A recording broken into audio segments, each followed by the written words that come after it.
Hello friends, स्वागत है आप सभी लोग का हमारे चैनल एग्जाम्स क्रैकर्स में। फ्रेंड्स, आज हम लोग भारत के इतिहास में मध्यकालीन भारत का इतिहास डिस्कस करने जा रहे हैं। आधुनिक भारत का इतिहास हम लोग लगभग कंप्लीट कर चुके हैं, कुछ ही उसमें लेक्चर्स बाकी हैं। तो और इसी क्रम में एग्ज़ाम्स आने के क्रम में हम लोग मध्यकालीन भारत का इतिहास स्टार्ट करेंगे, और उसमें भी सबसे पहले हम लोग जो टॉपिक स्टार्ट करेंगे वो है मुस्लिम आक्रमण। तो मध्यकालीन जहाँ से स्टार्ट होता है वहाँ से हम लोग का टॉपिक स्टार्ट होगा। और साथ ही आधुनिक भारत के 20 टेक्स्ट सीरीज़ वीडियो हमारे अवेलेबल हैं, आप प्लेलिस्ट में जाके वहाँ पे आधुनिक भारत के नाम से चेक कर सकते हैं। तो फ्रेंड्स, अगर हमारे वीडियोज़ आपको पसंद आ रहे हैं तो चैनल को ज़रूर सब्सक्राइब करिए, साथ ही ज़्यादा से ज़्यादा शेयर करिए ताकि और अधिक जुड़ के अपनी तैयारियों को बेहतर कर सकें और हमें भी बेहतर वीडियो बनाने का मोटिवेशन मिलता रहे। चलिए स्टार्ट करते हैं, देखते हैं आज का पहला प्रश्न क्या है। तो फ्रेंड, आज का पहला प्रश्न है, भारत पर पहला मुस्लिम आक्रमण किस वर्ष में हुआ। ठीक है, पहला मुस्लिम आक्रमण किस वर्ष में हुआ। अक्सर एग्जाम में पूछे जाने वाला प्रश्न है, इम्पोर्टेंट प्रश्न है। आपके पास ऑप्शन है 1013 ईस्वी में, बी ऑप्शन है 711 ईस्वी में, सी ऑप्शन है 750 ईस्वी में, और डी ऑप्शन है 720 ईस्वी में। जल्दी से अपना आंसर कमेंट करके बताइए इसका सही आंसर क्या होगा। तो फ्रेंड, इसका जो सही आंसर होगा, जो मुस्लिम आक्रमण हुआ था वो 711 में हुआ था। ठीक है फ्रेंड्स, कई कई बुक में 712 भी दिया हुआ है, तो आप लोग इसको भी चेक कर सकते हैं, या 711 या तो 712, जो भी रहा ऑप्शन में एक ही रहेगा, क्योंकि थोड़ा विवादित है 711 बारे में कन्फ्यूज़न है। तो कोई भी एक ऑप्शन आप टिक कर सकते हैं।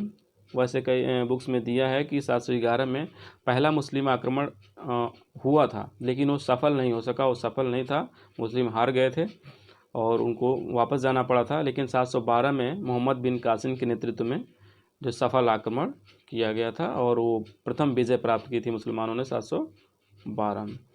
तो इसको आप लोग ध्यान में रखिएगा। अगला देखते हैं, प्रथम मुस्लिम आक्रमणकारी मोहम्मद बिन कासिम था। ठीक है, तो मोहम्मद बिन कासिम पहला मुस्लिम आक्रमणकारी था। ये भी पूछ लेता है एग्जाम में कभी कभी कि पहला मुस्लिम आक्रांता कौन था। तो मोहम्मद बिन कासिम ये कहाँ से बिलोंग करता था, इसका क्षेत्र क्या था, तुर्क था ये, या मंगोल था, या अरबी था, या अफ़गानी था। तो जल्दी से अपना आंसर कमेंट करके बताइए इसका सही आंसर क्या होगा। मोहम्मद बिन कासिम कहाँ से संबंध रखता था, किस क्षेत्र से। तो इसका सही आंसर जो होगा वो होगा फ्रेंड अरबी। ठीक है, वो अरब जो प्रायद्वीप है उससे संबंधित इराक से संबंध रखता था। ठीक है, तो आप लोग इसको ध्यान रखिएगा। वहीं के जो क्षेत्र था, वहीं से ये मोहम्मद बिन कासिम बिलोंग करता था। चलिए अगला देखते हैं, भारत की जनता के संदर्भ में हिंदू शब्द का प्रथम बार प्रयोग किया गया है। ठीक है फ्रेंड, हिंदू शब्द का पहली बार प्रयोग किसने किया था, किसने पुकारा था हिंदू नाम से भारतीयों को। तो यूनानियों ने, दूसरा ऑप्शन है ईरानियों ने, तीसरा ऑप्शन है अरबों ने, चौथा ऑप्शन है रोम वासियों ने। तो जल्दी से अपना आंसर कमेंट करके बताइए इसका सही आंसर क्या होगा। तो फ्रेंड, इसका जो सही आंसर होगा, तो हिंदू शब्द का जो सर्वप्रथम प्रयोग किया गया था वो अरबों के द्वारा ही किया गया था। ठीक है, जो अरब थे वो भारतीयों को हिंदू कह के पुकारना स्टार्ट किए थे, और हिंद या भारत की जनता के संदर्भ में ये यूज़ किया गया था अरबों के द्वारा। और साथ ही फ्रेंड, जो इस यूनानी हैं, यूनानियों ने भारत को इंडिया के नाम से पुकारा, और जो ईरानी थे, ईरानी ने भारत को हिंदुस्तान का नामकरण नाम दिया, नाम करके संबोधित किया। ठीक है, तो आप तीनों आप ध्यान रखिएगा। यूनानी जो थे इंडिया का संबोधन किया, और ईरानी जो थे वो हिंदुस्तान शब्द का संबोधन किया। ठीक है, तो आप लोग ध्यान में रखिएगा, और हिंदू शब्द का अरबवासियों ने। अगला देखते हैं, अरब आक्रमण के समय सिंध पर किस शासक का शासन था।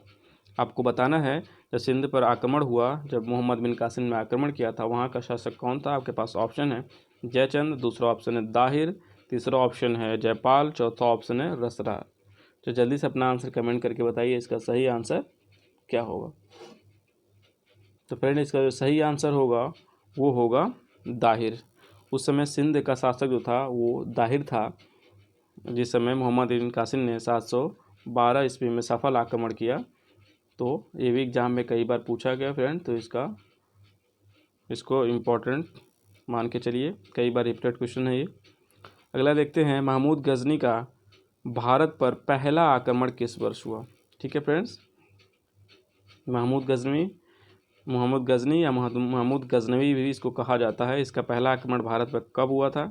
1012 में, 986 में, 1000 ईस्वी में, 1027 ईस्वी में, किस वर्ष में पहला आक्रमण महमूद गजनवी ने किया था? ठीक है, तो आप लोग जल्दी से अपना आंसर कमेंट करके बताइए, इसका सही आंसर क्या होगा।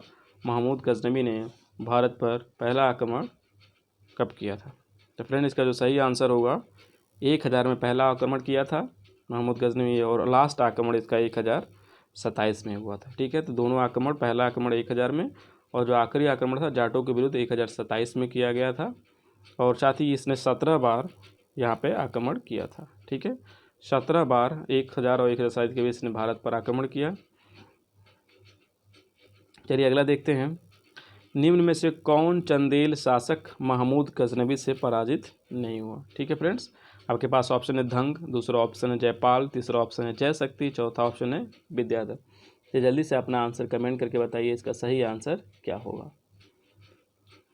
तो फ्रेंड इसका जो सही आंसर होगा, जो शासक चंदेल शासक था जो महमूद गजनवी से पराजित नहीं हुआ, उसने डट कर मुकाबला किया, तो ये थे विद्याधर। ठीक है, तो चंदेल वंश के उस समय के शक्तिशाली शासक थे और मुस्लिम जो लेखक थे इन्होंने तत्कालीन भारत का सर्वाधिक शक्तिशाली शासक भी बताया था। ठीक है फ्रेंड्स, तो ये दोनों के बीच युद्ध हुआ था 1019 या 20 में नियर अबाउट हुआ था। तो इसमें जो है कि इन लोगों को आपस में लड़ाई हुई, लेकिन उसका कोई निर्णय नहीं निकला, दोनों सेनाएं पीछे हट गई और इस तरह से किसी का पराजय नहीं हुआ और इन्होंने डटकर जो है कि मुकाबला किया था महमूद गजनवी का। चलिए अगला देखते हैं। कथन और कारण आपको दिया गया है, उसको आपको ऑप्शंस में से चूज करके बताना है।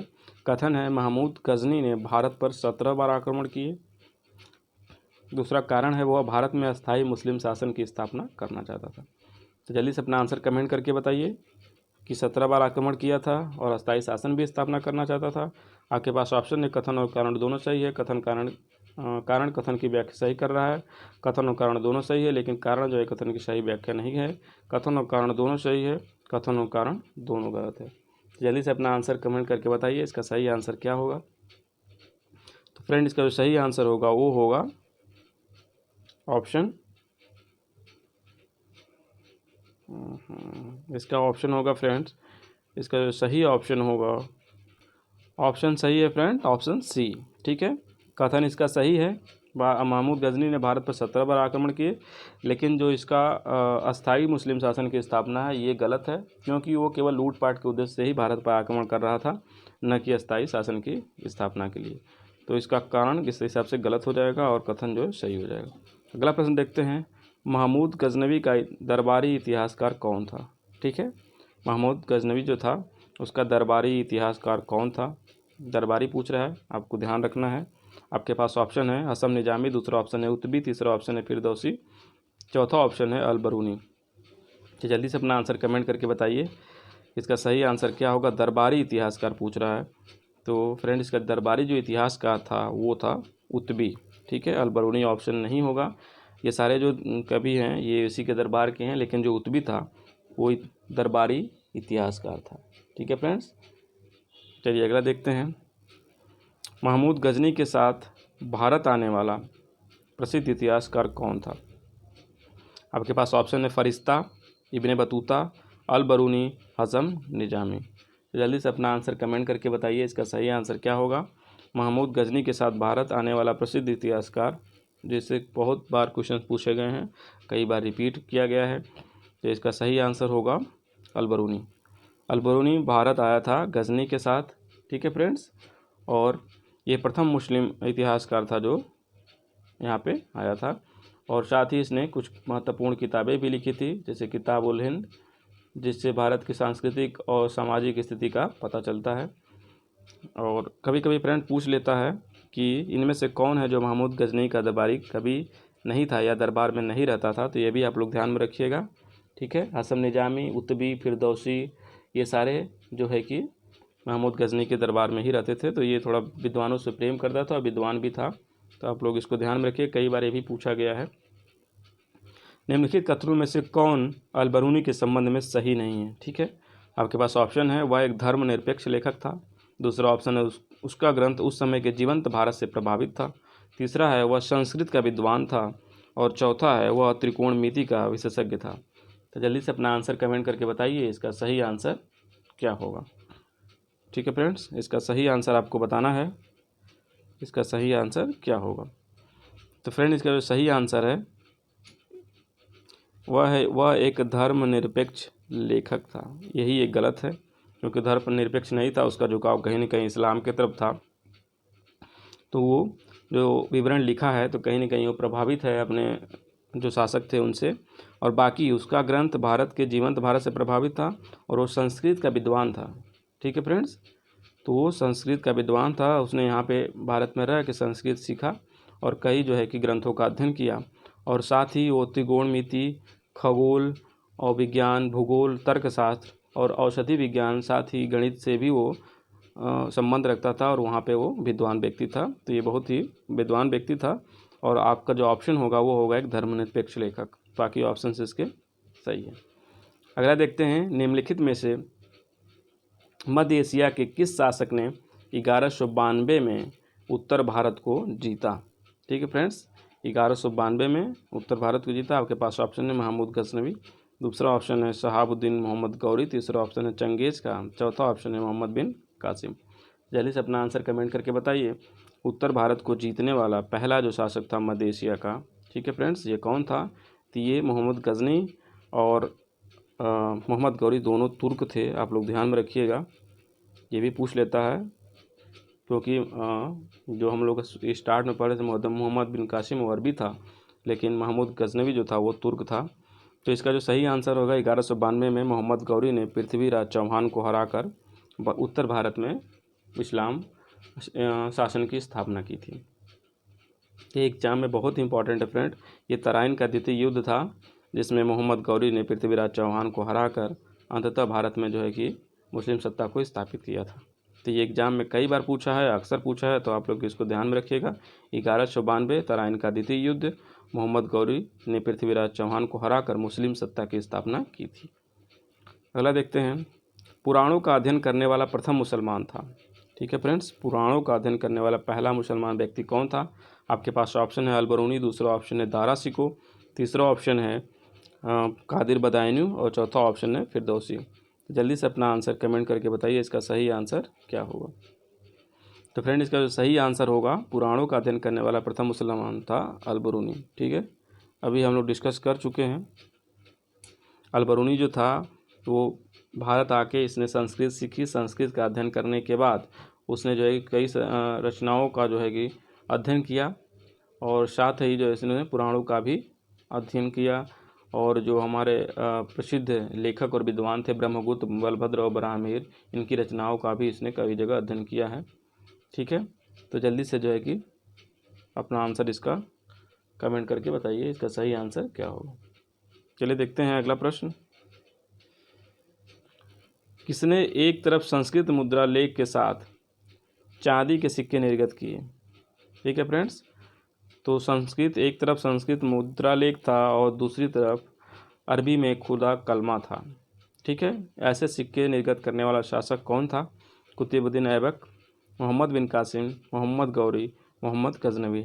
जल्दी से अपना आंसर कमेंट करके बताइए इसका सही आंसर क्या होगा। चांदी के सिक्के निर्गत करने वाला जो व्यक्ति था वो कौन था, और साथ ही उसमें एक तरफ संस्कृत में उसका नाम लिखा हुआ था और दूसरी तरफ अरबी में कलमा खुदा था।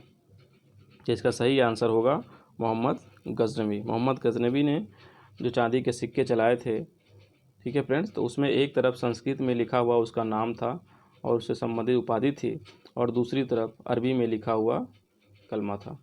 तो अरबी भाषा एक तरफ संस्कृत भाषा लिखा हुआ मुद्रा जो चलाया था वो था मोहम्मद गजनवी। अगला देखते हैं, महमूद गजनी का सबसे चर्चित आक्रमण सोमनाथ मंदिर पर किस वर्ष में हुआ। ठीक है फ्रेंड्स, सोमनाथ का फेमस जो मंदिर था उसको विध्वंस करने वाला जो शासक था वो महमूद गजनी ही था, लेकिन उसने किस वर्ष आक्रमण किया था आपको बताना है। 1000 ईस्वी, दूसरा 1027 ईस्वी, तीसरा जो है कि 1025 ईस्वी और चौथा जो है 1017 ईस्वी। जल्दी से अपना आंसर कमेंट करके बताइए इसका सही आंसर क्या होगा। तो फ्रेंड इसका जो सही आंसर होगा वो होगा 1025। ठीक है फ्रेंड्स, तो ये इसका सेकेंड लास्ट आक्रमण था जो और बाकी आक्रमणों से बहुत भयावह था, जिसमें बाकी लूट-पाट के साथ जो सोमनाथ मंदिर था उसको तहस-नहस कर दिया गया और वहाँ से बड़ी संपत्ति लूट के ये ले गया मोहम्मद गजनवी, जिसका रास्ते में जाटों ने हमला करके कुछ संपत्ति उनसे छीन ली, लूट ली, और जिसके एवज में जो आखिरी युद्ध मोहम्मद गजनी का हुआ था वो जाटों के विरुद्ध इसीलिए हुआ था, उनको सबक सिखाने के लिए। तो इस सोमनाथ मंदिर का जो युद्ध हुआ था वो 1025 ईस्वी में हुआ था, इसको ध्यान रखिएगा, कई बार एग्जाम में पूछा गया है। वह युद्ध जिसमें भारत में मुस्लिम शक्ति की स्थापना हुई। ठीक है फ्रेंड्स, तराइन का प्रथम युद्ध, दूसरा है चंदावर का युद्ध, तीसरा है पानीपत का द्वितीय, चौथा ऑप्शन है तराइन का द्वितीय युद्ध। जल्दी से अपना आंसर कमेंट करके बताइए। मुस्लिम शक्ति की स्थापना जो मोस्ट इम्पॉर्टेंट क्वेश्चन है, कई बार एग्जाम में पूछा गया है, किस युद्ध के बाद भारत में हुई थी? तो फ्रेंड इसका सही आंसर होगा तराइन का द्वितीय युद्ध। तराइन का जो द्वितीय युद्ध था जो 1192 में हुआ था, जिसमें पृथ्वीराज चौहान की हार हो गई थी और मोहम्मद गोरी जो था वो विजेता हुआ, और जिसकी वजह से उसने पूरे उत्तर भारत में मुस्लिम शासन की स्थापना करी। तो ये कई बार एग्जाम में पूछा गया है, 1192 अपडेट, और साथ ही तराइन का द्वितीय युद्ध याद रखिएगा। अगला देखते हैं, किस मुस्लिम शासक के सिक्कों पर देवी लक्ष्मी की आकृति बनी थी? ठीक है फ्रेंड्स, तो देवी लक्ष्मी की आकृति बनी थी किस मुस्लिम के शासक के सिक्कों पे? आपके पास ऑप्शन है मोहम्मद गोरी, दूसरा ऑप्शन है महमूद गजनी, तीसरा ऑप्शन है अलाउद्दीन खिलजी, चौथा ऑप्शन है मोहम्मद बिन कासिम। जल्दी से अपना आंसर कमेंट करके बताइए, इसका सही आंसर क्या होगा? तो फ्रेंड इसका जो सही आंसर होगा वो होगा मोहम्मद गोरी। ठीक है, मोहम्मद गजनवी था, एक तरफ संस्कृत और दूसरी तरफ अरबी भाषा में अंकित थी उसकी मुद्रा पे, लेकिन इसके पे मोहम्मद गोरी पे एक तरफ देवी लक्ष्मी की आकृति बनी थी और दूसरी तरफ जो कलमा था जो अरबी में लिखा हुआ था। तो यह भी आप लोग ध्यान में रखिएगा।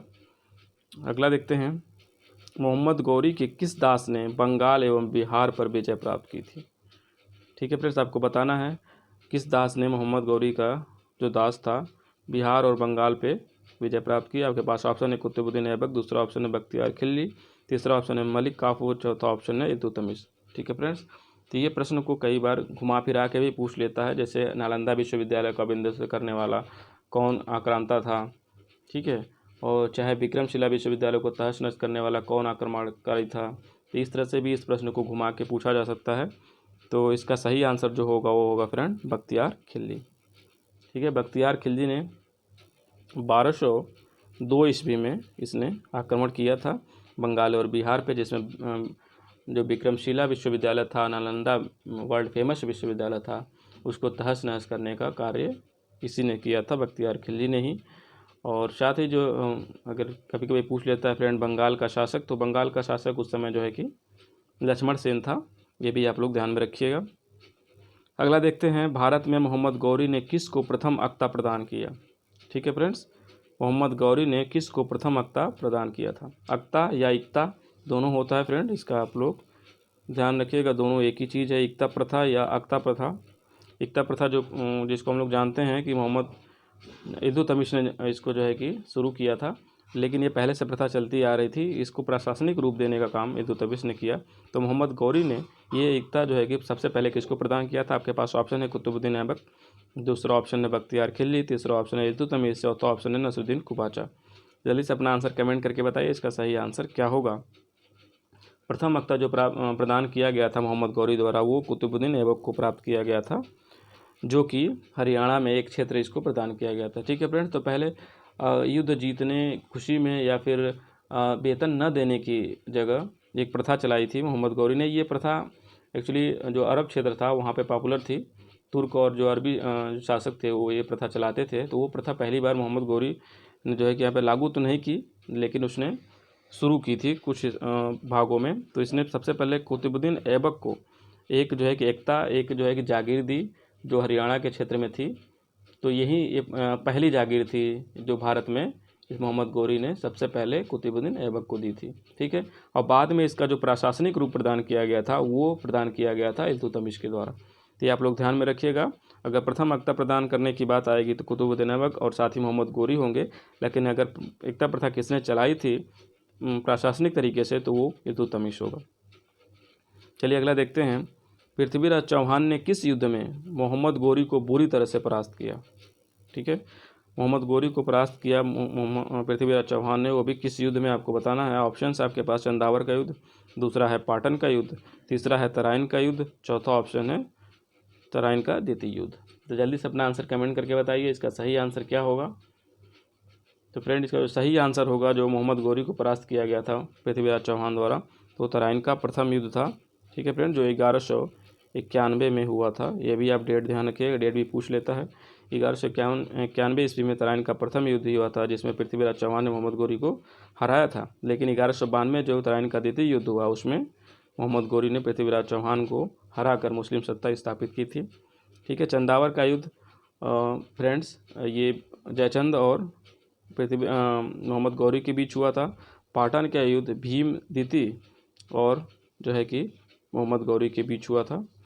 अगला देखते हैं, मोहम्मद गौरी को सबसे पहले किसने पराजित किया? ठीक है फ्रेंड्स, ये आपको बताना है। सबसे पहले पराजित करने वाला शासक कौन था? आपके पास ऑप्शन है पृथ्वीराज चौहान, दूसरा ऑप्शन है भीम द्वितीय, तीसरा ऑप्शन है जयचंद, चौथा ऑप्शन है जयपाल। तो जल्दी से अपना आंसर कमेंट करके बताइए इसका सही आंसर क्या होगा। तो भीम जो द्वितीय है, जिसको मूल राज द्वितीय के नाम से भी जानते हैं, ये भी ध्यान में रखिएगा आप लोग, इसका नाम मूल राज भी दे सकता है भीमराज द्वितीय को। ठीक है, तो आप लोग इसको ध्यान रखिए, मूल राज द्वितीय या भीम द्वितीय जिसको कहा जाता था। ये सोलंकी वंश का शासक था, जिसने 1178 में पृथ्वीराज चौहान मोहम्मद गौरी को हराया था। ठीक है, तो ये मोहम्मद गौरी का दूसरा आक्रमण था, जिसमें जो इसने बुरी तरह परास्त किया था भीम द्वितीय ने। तो आप लोग इसको ध्यान रखिएगा, ये पहला था जिसने जो है कि इसको बुरी तरह से पराजित किया था भीम द्वितीय ने। लेकिन ये युद्ध जो हुआ था, ये पाटन का युद्ध था, ये भी आप लोग ध्यान में रखिएगा। पाटन गुजरात में था, उस समय गुजरात में ये युद्ध हुआ था पाटन जगह पे। तो पाटन का युद्ध भी पूछा जा सकता है, 1178 में हुआ। और साथ ही ये मूल राज या भीम द्वितीय और मोहम्मद गौरी के बीच हुआ था, जिसमें मोहम्मद गौरी की पराजय हुई थी। तो फ्रेंड, आज का वीडियो आपको कैसा लगा कमेंट करके ज़रूर बताइए, और साथ ही साथ वीडियो को सब्सक्राइब, शेयर और ज़्यादा से ज़्यादा लाइक्स और कमेंट्स करें। और इसके पीडीएफ के लिए फ्रेंड्स, हर वीडियोज़ के पीडीएफ के लिए हमारे टेलीग्राम चैनल को ज़रूर ज्वाइन करिए। वहाँ से आपको सारे वीडियोज़ के पीडीएफ अवेलेबल हैं, आप वहाँ से ज्वाइन करके ईजिली गेट करके रिवाइज कर सकते हैं। और फ्रेंड्स, साथ ही इसके टेस्ट सीरीज़ के साथ साथ आप लोग किताबों से भी ज़रूर एक बार इसको देखें, ताकि आपकी तैयारी और बेहतर हो सके। तो फ्रेंड, मिलते हैं नेक्स्ट वीडियो में।